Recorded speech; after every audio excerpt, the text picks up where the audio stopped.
Kembali lagi di channel YouTube Taman Kode. Jangan lupa siapkan headset kalian untuk mendengarkan cerita novel ini. Dan bantu support channel ini dengan like and subscribe. Dan klik lonceng untuk info update terbaru. Share untuk membagikan cerita ini ke teman-teman kalian. Lanjut mendengarkan novel ini. Bagian 3. Beberapa orang berjubah hitam segera muncul di ruangan itu. Orang-orang itu membawa bola yang terbuat dari kristal di tangan mereka. Murid-murid segera menjadi bingung melihat orang berjubah yang tiba-tiba datang ke ruang tahta. Raja segera berkata sambil menatap murid-murid yang bingung, "Tidak perlu panik. Mereka semua adalah penyihir kerajaan. Mereka akan membantumu membuka statusmu dengan bola kristal. Jika statusmu telah dibuka, kamu hanya perlu mengatakan, 'Buka status' untuk melihat status Anda. Namun status yang Anda lihat hanya status pekerjaan Anda. Butuh ahli analisa jika melihat status lebih lengkap lagi. Tidak perlu uang banyak untuk melihat status Anda melalui analisa ahli." Setelah mendengar itu, murid-murid ini segera mengangguk. Seorang lelaki tua berjubah hitam segera maju ke depan di antara orang-orang berjubah dan berkata, "Baiklah, kamu bisa maju sekarang dan meletakkan tanganmu di atas bola kristal. Setelah itu, kamu sudah bisa melihat status yang kamu miliki, baik pekerjaan maupun kemampuan." Petik 2. "Baiklah, saya akan mencoba dulu," kata guru laki-laki itu ketika dia melihat siswa lain menjadi ragu-ragu. Guru laki-laki segera datang ke depan seorang pria berjubah memegang bola kristal. Dia segera meletakkan tangannya di atas bola kristal. Dan kemudian bola kristal itu langsung menunjukkan cahaya terang. Kemudian lampu segera menghilang setelah beberapa saat, dan penyihir berjubah hitam berteriak, "Hebat!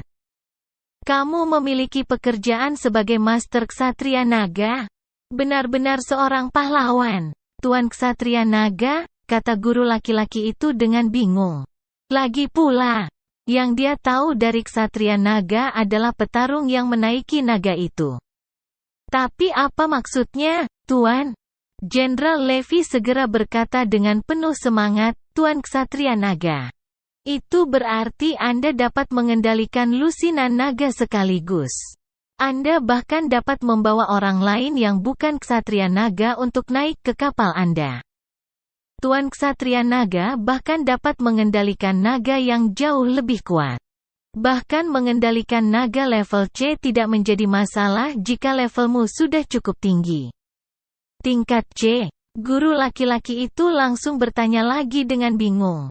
"Sepertinya aku lupa memberitahu kalian," kata Jenderal Levi dan kemudian berkata lagi, "Di dunia ini, apakah itu kemampuan, peringkat seseorang dan monster dibagi menjadi beberapa kelas. Dari tinggi ke rendah adalah SSS, SS, S, A, B, C, D, E, F, G, dan H, tetapi kemampuan dan orang yang memiliki kekuatan di atas tingkat S langka. Bahkan orang atau monster yang memiliki level SSS tidak pernah ada. SS saat ini kemampuan levelnya hanya ada pada Raja Iblis. Monster level H ada di level 1-10, monster level G ada di level 10-20. Monster level F ada di level 20-30, monster level E ada di level 30-40, monster level D ada di level pada level 40-50, monster rank C pada level 50-60, monster rank B pada level 60-70.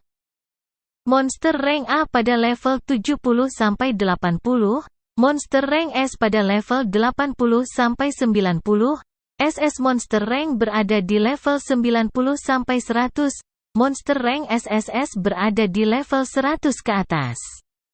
Demikian juga dengan manusia. Jika kamu adalah penyihir tingkat 65, itu berarti kamu adalah penyihir tingkat B. Guru laki-laki itu segera mengangguk dan kemudian berkata lagi.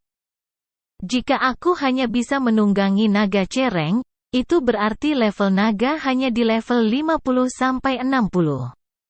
Bukankah sedikit lemah jika melawan Raja Iblis?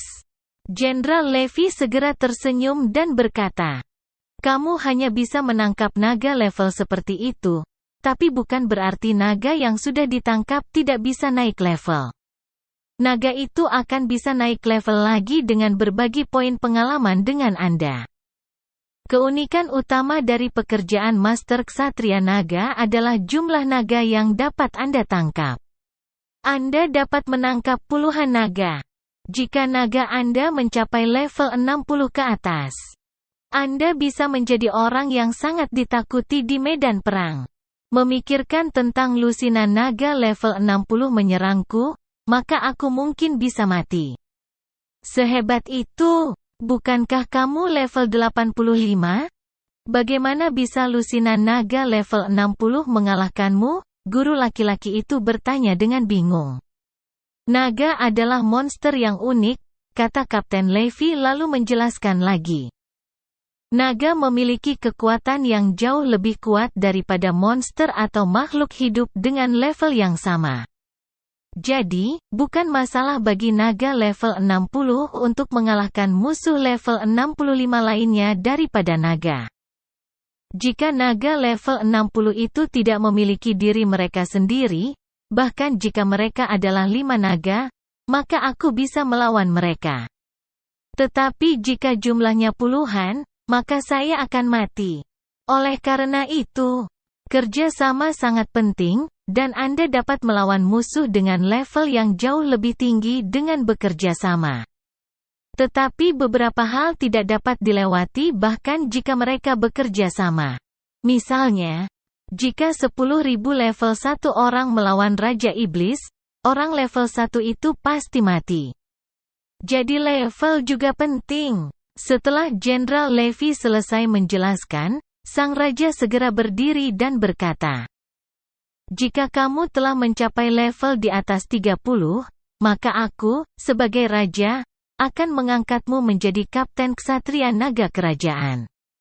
Jika kamu mencapai level di atas 60, aku akan menunjukmu sebagai Jenderal Ksatria Naga. Jika kamu mencapai level di atas 80, kamu bisa menjadi pemimpin seluruh pasukan Ksatria Naga di kerajaan. Terima kasih. Anda, yang mulia, kata guru laki-laki, mengetahui bahwa raja menghargainya. Karena jika seseorang menjadi pemimpin Ksatria Naga di kerajaan, itu berarti status orang tersebut sangat tinggi. Dan itu mungkin tidak kalah dengan kepala prajurit tanah seluruh kerajaan. Yang mulia menghargai bakatmu. Lagi pula, saat ini tidak ada Master Ksatria Naga di kerajaan. Hanya satu yang pernah menjadi Master Ksatria Naga Kerajaan di masa lalu. Tapi sekarang orang itu sudah terlalu tua, dan usianya sudah habis. Tapi saat dia masih hidup, dengan job ini, dia tak terkalahkan dalam pertempuran di langit dengan puluhan naga, kata Jenderal Levi. Setelah itu, murid-murid lainnya mulai maju dan melihat status mereka. Beberapa tidak mendapatkan pekerjaan bagus seperti Master Ksatria Naga, tetapi mereka masih memiliki karir yang menjanjikan, seperti prajurit, penyihir, tabib, dan lainnya.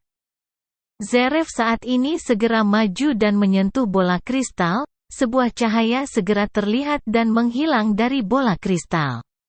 Penyihir yang melihat bola kristal terkejut dan berteriak, apa? Kamu memiliki tugas sebagai seorang sage? Apa? Lelaki tua berjubah hitam itu langsung terkejut mendengarnya.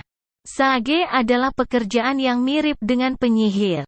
Tapi sage jauh lebih kuat daripada penyihir dan memiliki kekuatan dan pengetahuan yang jauh lebih besar. Oleh karena itu, sage bisa disebut sebagai penyihir paling ampuh. Raja tertawa gembira dan berkata, menurut yang disebut pahlawan. Bahkan ada orang yang memiliki pekerjaan sebagai sage. Dengan kekuatan yang kamu miliki, kita bisa mengalahkan pasukan iblis." Setelah raja selesai berkata, teriakan di ruang singgasana segera terdengar lagi, yang mengejutkan seluruh orang di ruang singgasana. "Apa? Kamu seorang pahlawan? Kamu memiliki pekerjaan sebagai pahlawan?"